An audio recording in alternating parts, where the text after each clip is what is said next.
Okay, let's dive right in. So I'm going to answer the Ask Me Anything questions. And I just want to let you know, I'm going to set the precedence real fast that I don't do behavioral modifications for children. So the advice that I'm going to be giving you is very parent-centric. That's what I do as a parent coach. I help parents navigate really tricky situations with their kids. So this person wrote in that 3 years old is the hardest age yet. That's what I experienced across the board. 3 years old is absolutely the hardest age for me as well. This is what's happening for your children. They are learning more independence. They are starting to play with power dynamics. They're starting to understand their feelings. They're starting to understand their capacity. They're developing at such a rapid rate that it can almost feel overwhelming and kind of chaotic in their bodies. So with that being said, they are experiencing entire ranges of emotions seemingly pretty quickly, and maybe just from like one instance to the next. They could be happy, they could be sad. So what's happening basically is their bodies, we're all born with the ability to feel every single feeling from top to bottom, the entire range and scope and scale of the feeling. However, we are born with zero regulation skills. Those come with being able to regulate with a regulated caregiver. So what's happening right now is your child becomes dysregulated, which immediately kicks you into dysregulation. And this is a biological thing that happens across the board. You are not alone in this. This is how we are wired for safety and connection and security in the villages from eons and eons ago. This is how we kept each other safe, is we were wired to each other's nervous system. So your child is dysregulated, it kicks you. So it kicks you into dysregulation. Now, this is where it gets tricky, because our nervous system is getting this red alert telling us that we are in danger. But it's our job as the parent to understand that the cues that I'm getting in my body of danger is actually just discomfort in the moment. So then it's up to us to regulate our bodies so that we can then support our child's wave and range of emotions as a regulated body. They actually physically need our bodies for a very long time in order to regulate their bodies.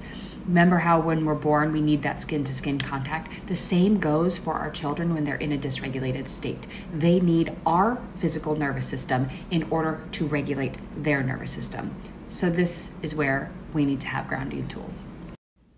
And the more we adopt these grounding tools, the faster you will see your child understanding that you are this container of safety, that you are this person that they can rely on, and their meltdowns and their kind of fast reactions are going to become more regulated in general. It takes time, but that's the goal. So there's several different ways you can regulate. You can regulate with deep breaths. You can regulate with dancing. You can regulate with music, going outside, switching up the environment, pushing yourself up against a wall, feeling that grounding against the wall, pushing against a countertop, squeezing your hands. There's so many different ways that we can get back into our physical body, knowing that this is temporary. It's my job to slow myself so that I can slow my child. And the more we do this consistently, the better our child will be with transitions in emotions. It sounds like we have a 3-year-old theme going on today. So this one is talking about how the 3-year-old is being demanding or rude or almost disrespectful lately. And again, that comes down to the fact that they, in this moment, in 3 years old, they're learning that they are their own physical body with their own set of physical needs and emotions, and they have a huge range, and they're more verbal, and they're able to really express themselves in a way that they weren't able to sub-3. So it's up to us, again, to understand that this is a completely normal developmental stage where they are playing with power dynamics. Things you can do as a parent, of course, needs to come from a regulated state, but playing with power dynamics for them so that they get to kind of play with it in a safe way versus a chaotic way. Because if kids at 3 years old are given the power, that's actually really unsafe and unsettling for them in their bodies. At 3, they don't have the cause and effect or reasoning ability to be like, oh, this is what I should be doing. This is safe. This is, appropriate. So when they are actually given power, like if they have a meltdown and you give in, they now control that power. That's actually scarier for them because they're like, whoa, I am 3. Like, I don't know what to do with this kind of power. So I really like to play with power dynamics in a safe way, in games where they get, 5 minutes to tell mommy or daddy that they can, to do whatever they want. In a fun, obviously safe way. We're like not running in traffic. We're like, jumping up and down or spinning around, or we're doing fun things. This allows our child to get out that need for power and control in a fun, safe way, so they don't have to exert it in other situations when emotions are really high and kind of stakes are on the line of safety. And the last thing I'll say about disrespectful or rude behavior, oftentimes this comes from a place of our own limiting beliefs about how a child should be. Respect was really a big thing for us growing up, and showing respect to adults was a really huge thing. So it can feel really triggering because you probably weren't allowed to speak to your parents in the way that your child is speaking, and it either ended up with a spanking or pulling away of connection or some sort of punitive punishment that didn't feel good in your body. And so when your child is doing it, it's triggering those same feelings. So it feels really icky to you in the moment. So being compassionate to yourself about how you feel in the moment, because these are old wounds that are coming up in real time and it doesn't feel good.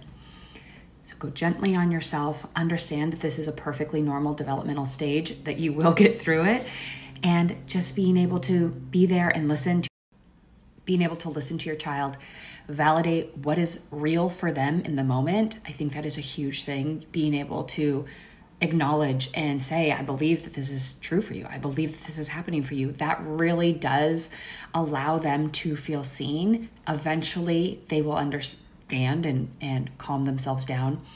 And then being able to regulate your body so that you can help ride these emotional waves. I was able to talk to this parent further, so I have more details and information. So 18-month-old, they're hardcore. 18 months old is a lot. So I'm validating that you are in the thick of it right now. At 18 months, they are starting to really experience their big emotions: anger, possession, excitement, shame. They're starting to really feel these, and they have no ability to regulate. They have zero capacity to understand what the feeling is and make a logical, filtered choice from that. So you're going to see much bigger tantrums, longer tantrums over maybe seemingly nothing that doesn't make a lot of sense to you, but logically it makes a ton of sense to them. Children experience things from bottom up. So they're going to experience these primal emotions before they top down filter it through logic. And as nature intended, this will send us into fight, flight, or flee, or maybe freeze. And so it can be really challenging for us as a parent whose capacity is probably already 70% full to experience this almost on repeat all day long. And it just depletes our reserves of capacity, our reserves to be there for them through these experiences. We end up being dysregulated and we melt down and we react probably exactly how they're reacting. So it's important for you as a parent to have support emotionally, to have grounding tools, to have an ability to refill your cup on your own, because you are going to be getting tons of nervous system hits throughout the day with these meltdowns. Whether that's meditation, going for walks, exercising, doing anything you can do to fill up your reserves as your cup is constantly emptied throughout the day. This parent also mentioned that it doesn't seem like anything helps with the tantrum. Talking to them, holding them, being with them, it doesn't seem to help, so space is often given. To that, I would say, of course that's your reaction because you're seeing things that aren't working, so you're like, maybe this would work. It's scarier for a child to be left alone in these moments. At 18 months old, they don't have the reasoning to understand, hey, my parents tried 3 different ways to help me regulate. It didn't work, so they said, maybe you need space. What I would do in the moment is either sit with them in the room maybe not touching them, maybe not near them, but sit with them and let them know you are safe. I have you. You are safe. I've got you. Nothing can happen to you. I'm here for you. And if being in the room is too triggering for them, sitting right outside the door. I'm here. I have you. You're safe. Letting them know that you are physically near them might often be enough. And lastly to this, I would start modeling every single time that the child is having a meltdown, I would start modeling my own emotional regulation. And if, again, you're sitting in the room with them, sitting down on the ground, maybe putting your hand on your heart, maybe on your belly, taking deep breaths, showing them the process of feeling really big feelings and what you can do to release them. You can even say out loud, I'm feeling really hot right now. I feel it in my stomach. I'm feeling really frustrated. I feel it in my chest. Speaking these out loud and then showing how you're going to get rid of these feelings safely. I'm going to take some deep breaths right here. You don't have to. I'm going to do it for us. I'm going to do it for me, and maybe it can help you too. Modeling that consistent emotional regulation will be the teacher for your child to say, that's working for my dad. I think it could work for me too. Over time, but it does work. Fighting between siblings. I have a 6 and a 3-year-old, and the fights can get pretty epic. So I was able to speak to this mom as well, and the energy is just really intense between the boys. So what's happening right now, obviously, again, it's a power dynamic between the kids. It's possession. It's not understanding that these things aren't finite and the child is not going to steal the Legos for the whole day or their whole life or forever, which my 3-year-old says, is he going to have it forever? No, but they don't understand that. So what they want from you as the caregiver in the moment is for each person to feel seen. They want to know that their side is heard, and they want to know that their point is valid. So what I often do is I sportscast, and that basically is non-judgmental, very neutral, saying what I see each person is experiencing. And then in an effort to make them feel very validated, I ask for their perspective of what happened. And sometimes I don't do it super calmly, but I really try to get in there as non-judgmental as possible. And I ask, from your perspective, what went down? From your perspective, what happened? And then I just reflect back to them exactly what they said so they feel really heard about what happened. Then I ask for solutions. Okay, so what would feel good for you in the moment? What would feel good for you? How can we come to an agreement here? I really want to have them experience the validation of what they went through so that they're like, Mommy heard me, Mommy understood. And then I want to get them into solution-based problem-solving skills. And so I ask them, what would feel good? What could we do in the moment where everybody's needs get met? We talk a lot about needs and not our wants overpowering the needs of the group. That is a huge thing to constantly differentiate wants and needs. Okay, so let's talk about it. So your son will be 5 in October and he's still refusing to poop on the toilet.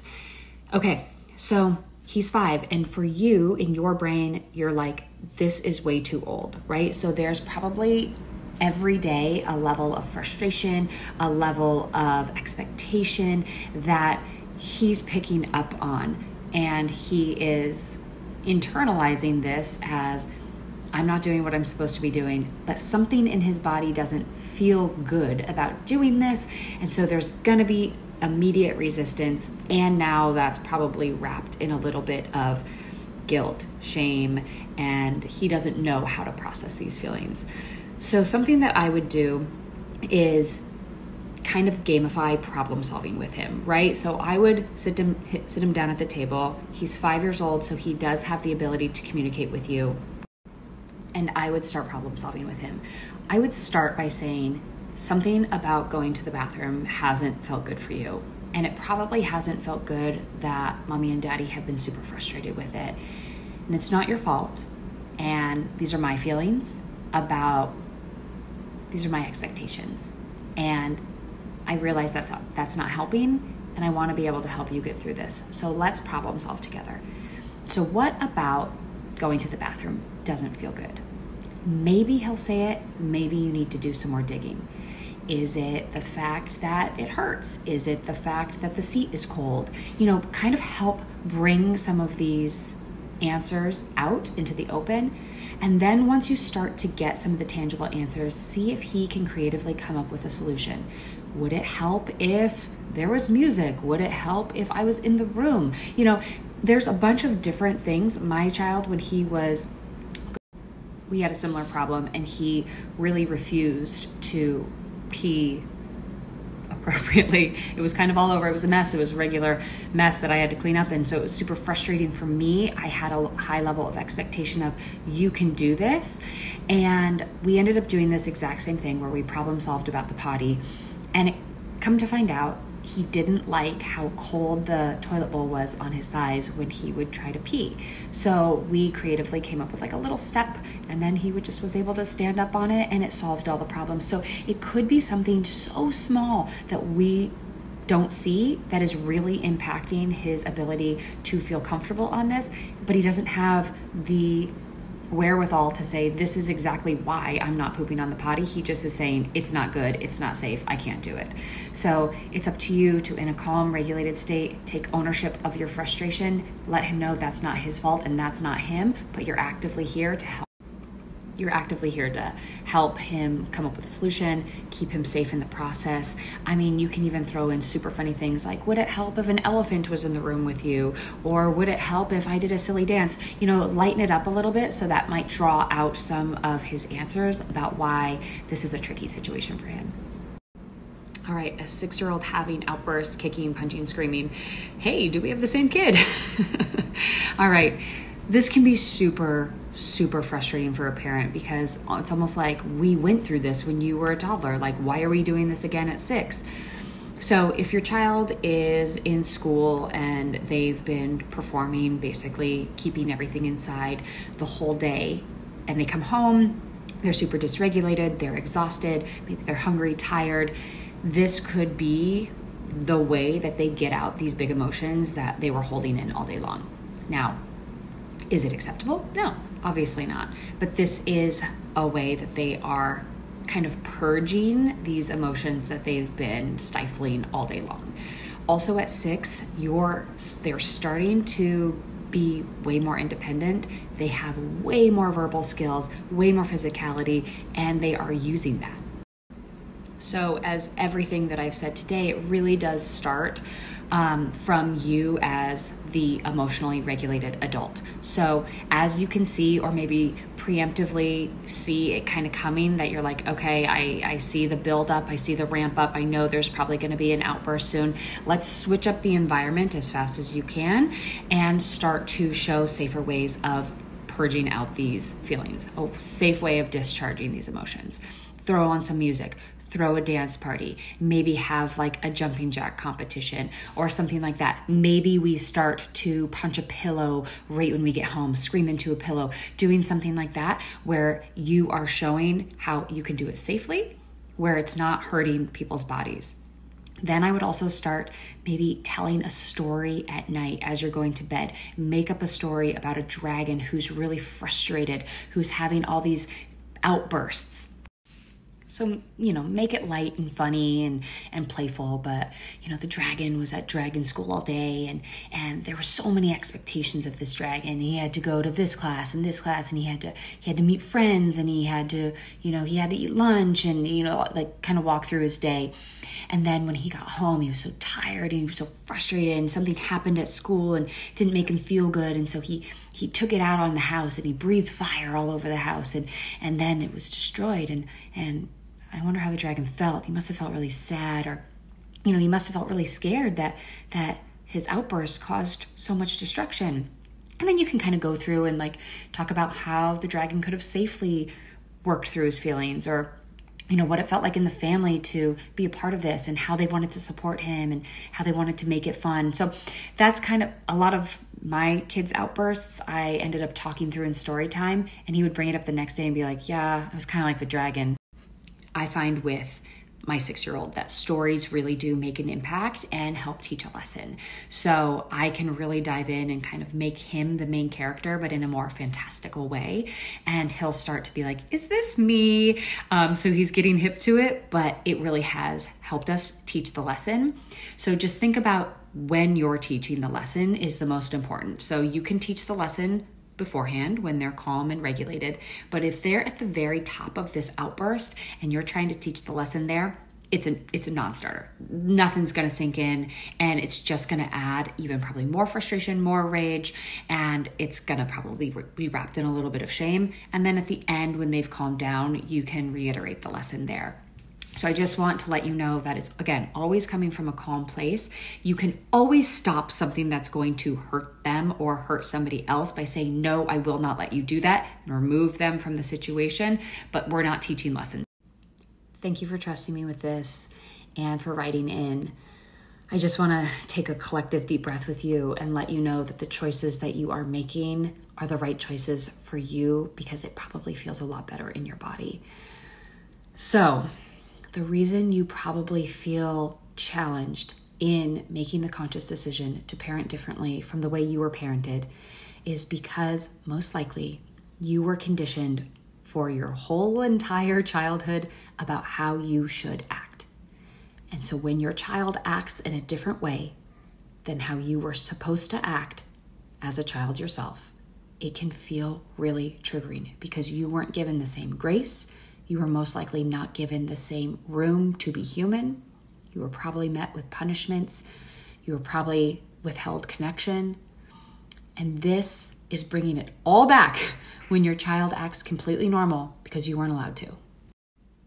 When we were parented, there were a tremendous amount of expectations that did not even come close to where we could live up to developmentally. And so we were constantly in a position where we were failing our parents because we weren't living up to the expectation because we actually couldn't. We didn't have the maturity. We didn't have the developmental skills. We didn't have the know-how to do what was expected of us. So oftentimes it was just a performance and we memorized what needed to happen in order to keep us safe and to keep us in a connected relationship. Kids are incredible at adapting in any way they need to in order to maintain the connection, because that connection is what kept us fed, what kept us sheltered, and what kept us safe, even if it wasn't a safe environment. And today, we have so much more information about nervous system regulation, secure attachment styles, about developmentally appropriate expectations of children. We just have so much more information. And it can feel really confronting to our parents because we're now a mirror to them about parts that they missed the mark. And so they can respond with defense, they can respond with criticism, they can respond in a way that doesn't feel good to us, and maybe they can shame us a little bit about how we are parenting, and it can feel really icky. But I just want to let you know that what you're doing right now is you're healing your experiences as a child through a redo with your own children. So what you're doing for your children is a gift, but you're also giving yourself a gift while you do this. Also, I just want to remind you that doing parenting differently from how you were parented is not you making a blanket statement that you're rejecting your parents or that you don't respect them anymore or that you don't understand that they were doing the best that they could with the tools that they had. Maybe they weren't, maybe they were, but it is not a rejection of everything that they did. What you are doing is you are making a conscious choice that feels better in your body. This is evolution. This is progress. And you are